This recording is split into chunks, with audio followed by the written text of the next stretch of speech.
या देवी सर्वभूतेषु शक्तिरूपेण संस्थिता नमस्तस्यै नमस्तस्यै नमस्तस्यै नमो नमः। या देवी सर्वभूतेषु मातृरूपेण संस्थिता नमस्तस्यै नमस्तस्यै नमस्तस्यै नमो नमः। प्रेम से बोलिए माँ भगवती की जय। आज आप सुनिए दुर्गा सप्तशती का अध्याय 7, 8 और 9। ऋषि ने कहा, शुंभ निशुंभ की आज्ञा पाते ही चंड मुंड अपनी चतुरंगिनी सेना के साथ अस्त्र शस्त्रों से सुसज्जित होकर देवी के पास चल पड़े। उन लोगों ने पर्वतराज हिमालय की स्वर्णिम ऊंची चोटी पर देवी को सिंह पर सवार देखा। देवी मंद मुस्कान बिखेर रही थी। देवी को देखते ही उन्हें पकड़ने के उद्देश्य से अचानक ही आसुरी सेना उन पर टूट पड़ी। किसी ने अपनी धनुष संभाला तो किसी ने मयान से तलवार खींच ली, तो कुछ की देवी सामने आकर खड़े हो गए। उस समय अंबिका देवी अत्यंत कुपित हो गई। क्रोधानल के धधकने से उनकी मुखाकृति काली हो गई, उनकी भवें तन गई तथा उस स्थान से विकराल काली का प्रादुर्भाव हुआ।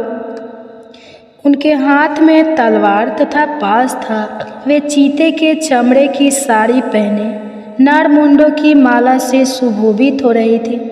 उनके हाथ की तलवार विशिष्ट प्रकार की थी। उनके शरीर का मांस सूख केवल अस्थित पंजा रह गया था। ऐसे वेश के कारण उनकी आकृति बड़ी डरावनी लग रही थी।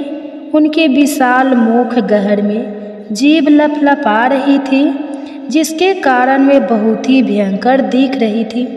उनके नेत्र अक्षी कोटरों के भीतर की ओर धंसे हुए थे। उनकी आंखें लाल वर्ण की थी। वे देवी अपनी भीषण गर्जना से त्रिलोक को कंपित कर रही थी।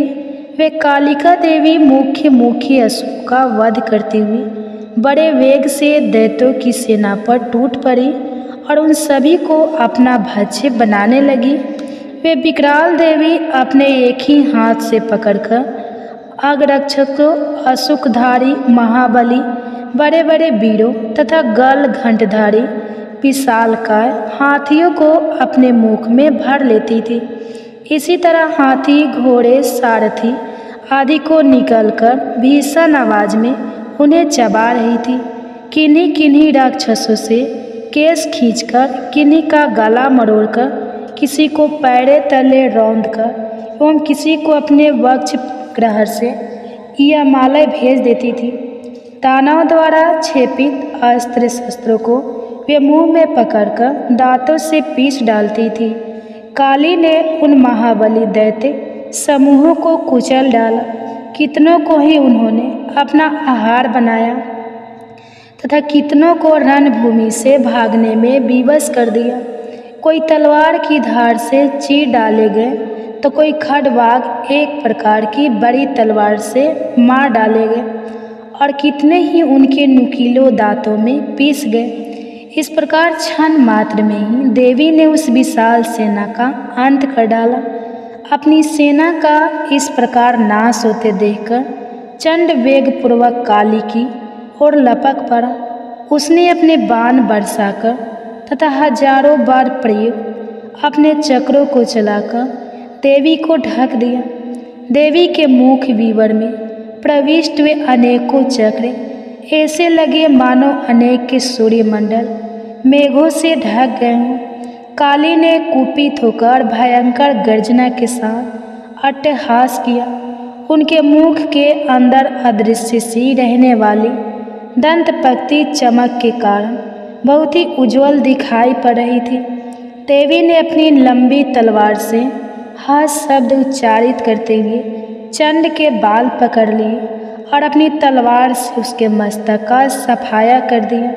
चंड के मरते ही मुंड तेजी से देवी की ओर झपट पड़ा, परंतु देवी ने क्रोध होकर अपनी तलवार से मुंड को भी मार गिराया। चंड मुंड के गिरते ही बची खुची सेना भाग खड़ी हुई। सब देवी चंड मुंड के कटे सिर को हाथ में लेकर भगवती चंडिका के पास गई और विकट अट्टहास करके कहने लगी, हे देवी, मैंने इस चंड मुंड नामक महापशु को तुम्हें भेंट किया है।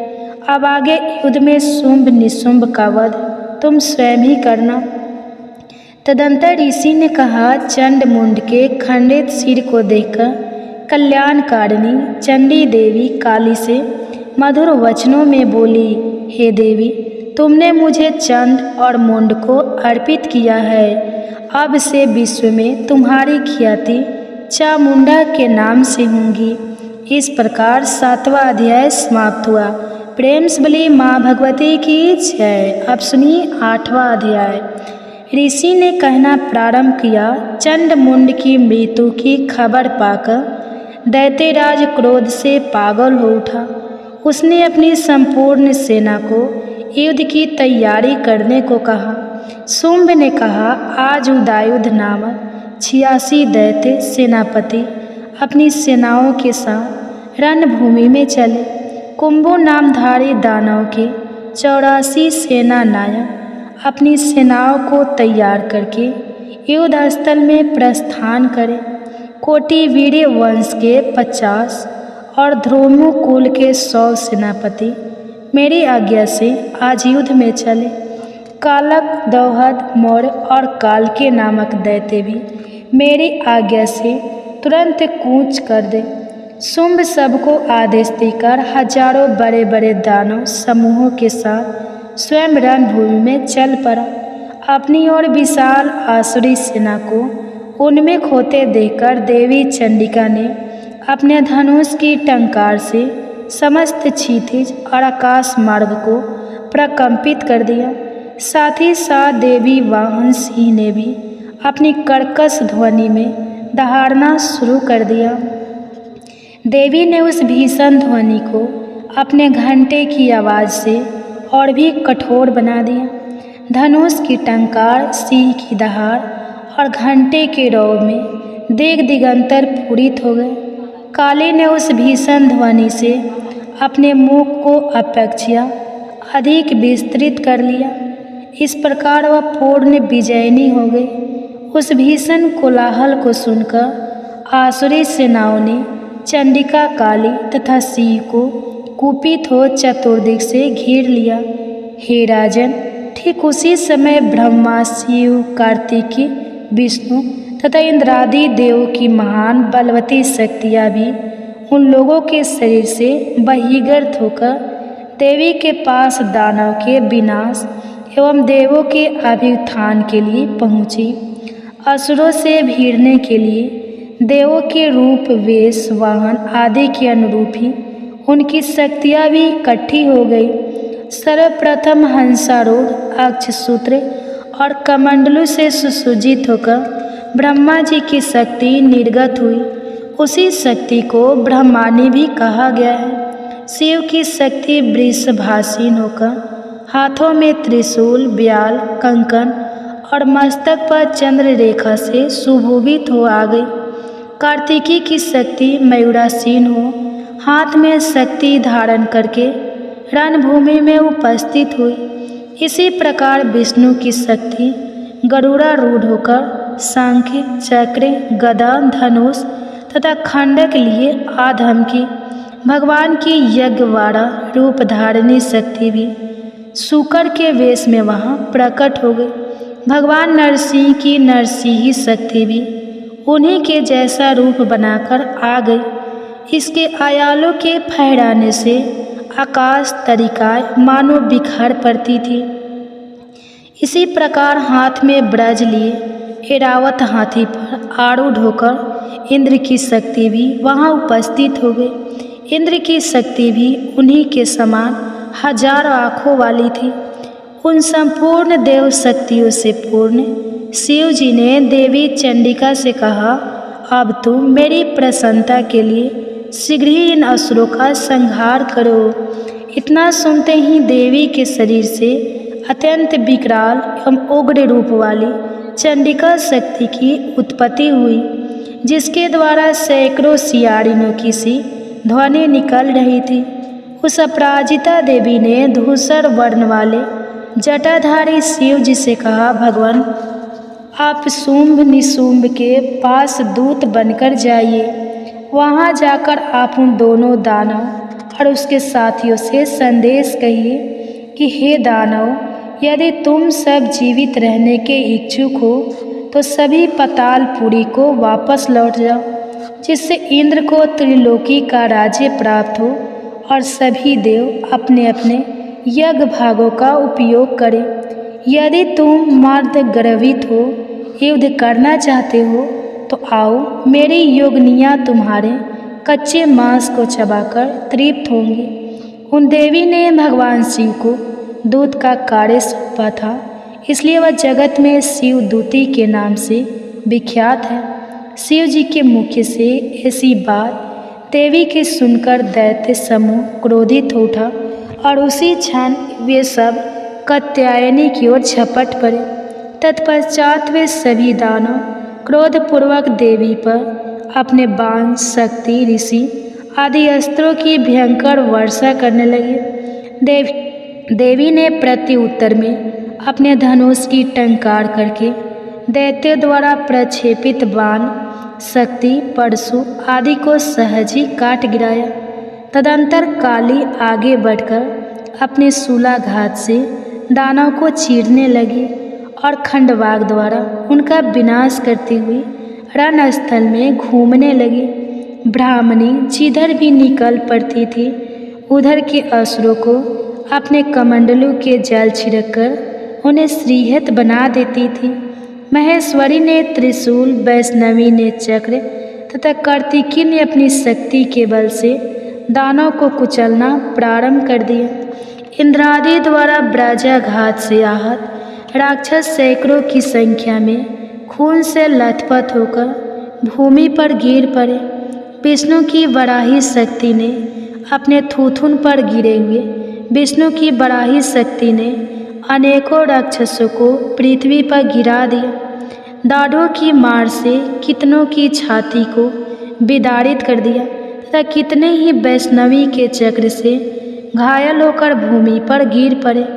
कितने ही राक्षसों को अपने नखों से फाड़कर नरसिंही शक्ति उन्हें खा डालती और समस्त दिशाओं को सिंहनाद से कपाती हुई युद्ध भूमि में विचरने लगी। शिवदूती के क्रूर अट्टहास से डरकर कितने ही दानव धराशायी हो गए। उनके पतित होते ही शिवदूती उन्हें चबा डालती थी। इस प्रकार क्रोध देवियों के द्वारा बड़े बड़े वीरों का वध होते देखकर राक्षसी सेना युद्ध भूमि से खिसकने लगी। देवियों द्वारा भयातुर दानव का भागना देखकर महादैत्य रक्तबीज क्रोधित हो समर भूमि में आ पहुंचा। उसके शरीर से रक्त की बूंद गिरते ही उसी के आकार के अन्य दैत्य उत्पन्न हो जाते थे। अब महादानव रक्तबीज हाथ में गदा लेकर इंद्रादि से युद्ध करने लगा। तब इंद्री ने ब्रजघात से उसे आहत कर दिया। ब्रज के प्रहार से उसके शरीर से खून की बूंदें टपकने लगी, जिससे उसी के अनुरूप नए दानव की उत्पत्ति होने लगी। उसके शरीर से खून की जितनी बूंदें पृथ्वी पर गिरी थी, उतने ही नए दैत्य पैदा हो गए। नए उत्पन्न राक्षस मृतंगों के साथ भीषण वेग से युद्ध करने लगे। इंद्राणी के व्रज प्रहार से उस राक्षस के मस्तक से खून चूने लगा, जिसके फलस्वरूप सहस्त्रों नए दानव प्रकट हो गए। वैष्णवी ने अपने चक्र से रक्त बीज पर आघात किया, फिर इंद्री ने गदा की चोट से उसे घायल कर दिया। वैष्णवी के चक्र से घायल होने के कारण रक्तबीज की देह से बहुत अधिक मात्रा में खून निकला, जिसके फलस्वरूप असंख्य राक्षसों की उत्पत्ति हो गई और उनके द्वारा समस्त चराचर विश्व व्याप्त हो गया। कौमारी ने अपनी शक्ति, वराही ने खंडक और माहेश्वरी शक्ति ने अपने त्रिशूल के द्वारा रक्त बीज को आहत कर दिया। अब रक्त बीज अत्यंत कुपित होकर संपूर्ण मर्त्य शक्तियों पर अपनी गदा के प्रहार करने लगा। शक्ति शूल आदि के द्वारा वेद होने पर उसके रक्त द्वारा अगणित नए महादानव की उत्पत्ति हो गई। इस प्रकार उन दानव से उत्पन्न नए दैत्यों के द्वारा समस्त जगत आच्छादित हो गया। इसे देखकर देवतागण त्रस्त हो गए। देवताओं को भयातुर देखकर चंडिका ने जल्दी से काली को संबोधित किया, चामुंडे, तुम अपने मुख का और अधिक विस्तार करो। रक्त बिंदु से उत्पन्न होने वाले नए असुरों को तुम द्रुत गति से भक्षण कर लो। तुम नए राक्षसों का भक्षण करते हुए रणभूमि में विचरते रहो। इस तरह जब उसके शरीर का समग्र रक्त को समाप्त हो जाएगा, तब अनायास ही उसका वध हो सकेगा। जब तुम उन भीषण दानव का भक्षण कर डालोगे, तब नए दैत्यों का उत्पन्न होना बंद हो जाएगा। इतना कहकर चंडिका देवी ने अपने शूल से रक्त बीज पर प्रहार किया। उसके शरीर से रक्त निकलते ही उसे काली ने अपने मुंह में भर लिया। तब रक्त बीज ने अपनी गदा से चंडिका पर आघात किया, परंतु उसकी गदा से देवी को कोई आघात नहीं पहुंचा। उधर रक्त बीज के घायल शरीर से बहुत अधिक मात्रा में रक्त स्राव हुआ, किंतु उस रक्त के भूमि पर गिरने के पहले ही चामुंडा ने उस रक्त को अपने मुंह में ले लिया। रक्त भरे रहने के कारण मुख में भी जब नए दानव की उत्पत्ति होने लगी, तो देवी उन्हें चबा जाने लगी और अंत गोवा उस रक्तबीज दानव का पूरा खून चूस लिया। अब उस रक्तहीन दानव रक्तबीज को अपने ब्रज, बाण, खंडक ऋषि आदि के प्रयोग से देवी ने मार गिराया। इस प्रकार हे राजन, शस्त्राघात से आहत होकर वह रक्त विहीन दानव रक्तबीज धरती पर गिर पड़ा। हे नरश्रेष्ठ, इस दृश्य को देखकर देवताओं का हृदय उल्लसित होने लगा। उन असुरों के रक्तपात के मंद से विभोर होकर संपूर्ण मृत समूह नृत्य करने लगे। इस प्रकार 8वां अध्याय समाप्त हुआ। प्रेम से बोली माँ भगवती की जय। माता कुष्मांडा की आज के दिन स्वच्छ मन से माता कुष्मांडा की कथा का याद श्रवण करने से रोग शोक नष्ट हो जाते हैं। यश बल सुख समृद्धि की प्राप्ति होती है। नमस्ते मन कर्म वचन में पवित्रता आ जाती है। और माता कुष्मांडा रोग नाश आज आश्विन मास की प्राप्ति की चतुर्थी तिथि और बुद्धि कौशल आज का दिन सौर मंडल की आज मैं आपको सुनाने जा रही हूँ माता कुष्मांडा की बड़ी ही दुर्लभ स्वच्छ मन से माता हम दुर्गा सप्तशती पाठ का भी श्रवण करने से रोग शोक कथा में अनिवार्य रूप से सुना जाता है। इस दुर्गा सप्तशती पाठ को सुने बिना मन कर्म वचन में पवित्रता आ जाती है। तो आप सभी भक्तजन इन कथाओं को बड़ी ही श्रद्धा ज्ञान की प्रसन्नचित मन से सुनी और बुद्धि कौशल का विकास सुशील नाम का एक आज मैं आपको सुनाने जा रही हूँ माता दिन मिलने वाली भिक्षा बड़ी ही दुर्लभ अपने परिवार का दुर्गा सप्तशती पाठ का भी श्रवण कई बच्चे थे। इसे कथा में अनिवार्य भिक्षा लेने घर से दुर्गा सप्तशती पाठ स्वयं काल लौट कथा का पूर्ण देवताओं पितरों और अतिथियों की सभी भक्तजन इन कथाओं को आश्रय जन को खिलाता है। प्रसन्नचित मन से भोजन ग्रहण करता है। कौशल देश में इस प्रकार भिक्षा को भगवान का प्रसाद समझकर प्रतिदिन मिलने वाली भिक्षा इतना दुखी होने पर परिवार का दूसरों की सहायता के लिए सदैव के कई बच्चे थे। प्रातः यद्यपि उसके मन में भिक्षा लेने घर से निकलता कि फिर भी वह सदैव धर्म कर्म में लगा रहता। देवताओं पितरों और अतिथियों की पूजा का नियंत्रण था। आश्रय सदाचारी धर्मात्मा और सत्यवादी स्वयं भोजन ग्रहण उसके हृदय में कभी इस प्रकार भिक्षा को वह भगवान का जैसे तुच्छ विचार स्वीकार नहीं करते थे। इतना दुखी होने पर उसके घर के दूसरों की सहायता के लिए सदैवी ऋषि आकर ठहरे। यद्यपि उसके मन में अपार चिंता रहती थी, मंत्रों और विद्याओं का सदैव धर्म कर्म में लगा रहता। आस-पास दूसरा अपनी इंद्रियों पर उसका पूर्ण नियंत्रण। अनेक व्यक्ति उनके सदाचारी धर्मात्मा और सत्यवादी सुशील के हृदय में कभी क्रोध जागृत और ईर्ष्या की सेवा में विचार उत्पन्न नहीं होते। सत्यव्रत को प्रणाम कर वह बोला, उसके घर के पास आपकी बुद्धि अत्यंत तेजस्वी ऋषि आकट है। अनेक शास्त्रों, प्रसिद्ध तपस्वी और मंत्रों के ज्ञाता, मंत्रों और विद्याओं का ज्ञाता, दरिद्र और सहाय आस पास दूसरा कृपया मुझे बताइए कि मेरी अनेक व्यक्ति उनके प्रकार समाने लगती है। सुशील के हृदय में भी उनसे मिलने की इच्छा जागृत, पूछने का केवल इतना ही अभिप्राय उपस्थित हुआ कि मुझ में सत्यव्रत को प्रणाम कर वह बोला, शक्ति आ जाए। आपकी बुद्धि के अभाव के कारण मैं उन्हें आप समुचित सुविधाएं और अन्य सुख नहीं दे पा मंत्रों के ज्ञाता है दयानिधि। मैं एक निर्धन, दरिद्र और सहाय ब्राह्मण अथवा जब कृपया मुझे बताइए कि मेरी बताने का कष्ट करें किस प्रकार, जिससे कि मैं अपने परिवार का उसने आगे कहा कि पोषण कर सकूं। आपसे यह केवल का केवल इतना ही अभिप्राय है जिससे कि मेरा परिवार सुखी का भरण पोषण कर। सुनकर सत्यव्रत ऋषि ने धन के अभाव के कारण दुर्गा की महिमा, समुचित सुविधाएं और अन्य नवरात्र व्रत करने का परामर्श हे दयानिधि। महर्षि सत्यव्रत ने आगे कहा, हे अथवा जब मैं तुम्हें माता कुष्मांडा की कथा का श्रवण कराता, जिससे कि मैं अपने परिवार का यथोचित भरण पोषण कर सकूं और साफ मुझे केवल इतने ही धन की इच्छा है उसे श्रवण मेरा परिवार सुखी हो। इसको श्रवण करने मात्र सत्यव्रत ऋषि ने अनेक दुखों का नाश होता है। भगवती दुर्गा की महिमा, समृद्धि की प्राप्ति, नवरात्र व्रत करने का मन में माता के प्रति महर्षि सत्यव्रत ने आगे कहा, हे ब्राह्मण, तो हे ब्राह्मण, मैं तुम्हें माता कुष्मांडा की कथा श्रवण करूं।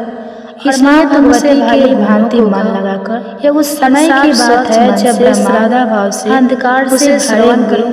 एक शून्य के श्रवण करने मात्र से एक दिव्य प्रकाश दुखों का नाश होता है, चारों ओर फैली उसे सुख समृद्धि के उजालों में परिवर्तित और मन में माता के प्रकार की कोई भाव जागृत होता है। सहसा प्रकाश एक दिव्य देवी के कुष्मांडा की कथा का श्रवण कोई और नहीं बल्कि स्वयं देवी कुष्मांडा होगा। अपनी मन समय की बात है जब ब्रह्मांड ब्रह्मांड को उत्पन्न करने एक शून्य के समान देवी के कुष्मांडा दिव्य प्रकाश संबोधित किया। चारों देवी कुष्मांडा के मुख अंधेरे उजालों में ब्रह्मांड का जन्म हुआ। उस प्रकार ब्राह्मण कोई सीमा नहीं थी। सभी ग्रह सहसा प्रकाश सूर्य तारे देवी के रूप में बदल गए। वह कोई और नहीं बल्कि स्वयं देवी कुष्मांडा संसार में जीवन बनाए रखने हल्की हंसी के सूर्य देवता की अवसर यानी ब्रह्मांड को माता कुष्मांडा ने अपने आप उस देवी के सूर्य में समाहित कर संबोधित। सूर्य संसार में देवी कुष्मांडा की मुख मुस्कान तो देवी उनकी ब्रह्मांड का जन्म माता कुष्मांडा ब्राह्मण उन्होंने ही पृथ्वी सभी ग्रह जब सूर्य भगवान के तारे आकाश तथा तो देवी का लौकिक तेज अस्तित्व जीवन प्रदान संसार में जीवन बनाए रखने के लिए कुष्मांडा देवी के बिना सूर्य शक्तिहीन। तो माता कुष्मांडा ने अपने आप को कुष्मांडा देवी समाहित शक्तिशाली सूर्य संसार में जीवन का पर्याय केवल तो देवी मात्र ऐसी देवी है जो सूर्य मंडल के समस्त जीवन का लोक में निवास करती है। जब सूर्य भगवान की पूजा करके व्यक्ति अनेक देवी का लौकिक और पापों को दूर जीवन प्रदान करने हे ब्राह्मण सुशील माता कुष्मांडा देवी के बिना सूर्य शक्ति आयु यश यह देवी की बुद्धि इन कुष्मांडा देवी ही शक्तिशाली और साथ ही सभी लोगों से रोशन है। यह केवल सभी तरह की नकारात्मक देवी है जो सूर्य मंडल के भीतर की और सभी तरह के निवास कर समस्याओं का इनकी पूजा करके व्यक्ति अनेक पूजा करने से सुख पापों को दूर कर सकता और उन्नति प्राप्त है। ब्राह्मण सुशील माता कुष्मांडा से मुक्ति स्तुति करने से आयु ज्ञान की भी प्राप्ति होती इन बुद्धि कौशल का विकास होता है और साथ ही सभी रोगों से मुक्ति मिलती है। माता सभी तरह के नकारात्मक शक्तियां दूर हो जाती है कि और सभी तरह के माता कुष्मांडा का रूप अलौकिक समाधान होता है। माता कुष्मांडा की करने से सुख समृद्धि इसलिए यह उन्नति प्राप्त होती है। इसी के साथ हाथों में कमल से मुक्ति धनुष्बाण कमल साथ ही ज्ञान के भी प्राप्ति कलश चक्र तथा बुद्धि कौशल का विकास हाथ में सभी आगे महर्षि सत्यनिधियों को देने वाली माता कुष्मांडा के गुणों का बखान करते हुए संस्कृत में माता कुष्मांडा का रूप अलौकिक है। इसलिए इन देवी कुष्मांडा की 8 भुजाएं इन देवी का वास सूर्य मंडल के भीतर इसी के साथ हाथों में कमल में रहने की धनुष्बाण कमल क्षमता केवल इन्हीं में कलश इसलिए इनके शरीर की कांति आठवें हाथ में सूर्य के भांति ही निधियों को देने वाली जप माला तेज से दसों दिशाएं अलौकिक है। ब्रह्मांड की सभी वस्तुएं को कुष्मांडा में इन्हीं का तेज देवी को कुष्मांडा कहा जाता है।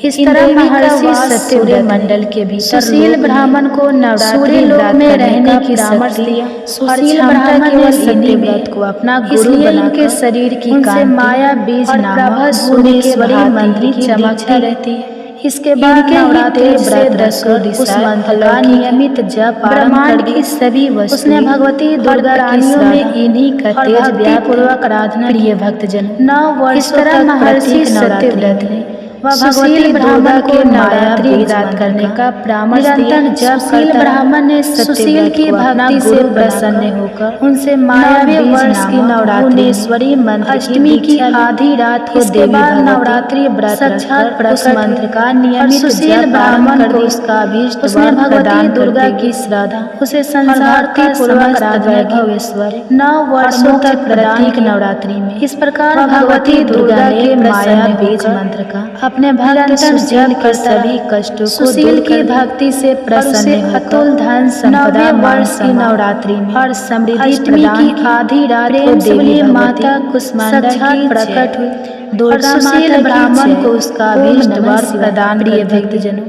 उसे संसार का समस्त माता दुर्गा की दूसरी और मोक्ष प्रदान की समय पहले की बात भगवती दुर्गा ने प्रसन्न होकर कुम्हार अपने भक्त सुशील के सभी महीने के बच्चे के साथ रहता था और उसे अतुल धन संपदा दुर्गा का बहुत बड़ा समृद्धि प्रदान कुम्हार माता दुर्गा की प्रतिमा बनाकर की उसे बाजार में माता की जीविका चलाता। ओम नमः शिवाय। कुम्हार और उसकी पत्नी आई अब सुनते माता दुर्गा की दूसरी कथा कहते हैं माता पहले की बात है किसी गांव अवश्य लेती कुम्हार अपने एक बार कुम्हार माँ दुर्गा की प्रतिमा बनाने के साथ रहता मिट्टी को अपने पैरों से माता दुर्गा का आंखें बंद करके माता दुर्गा का माता दुर्गा की प्रतिमा को रौद रहा था। उसे बाजार में बेचकर खाना बनाने में व्यस्त थी।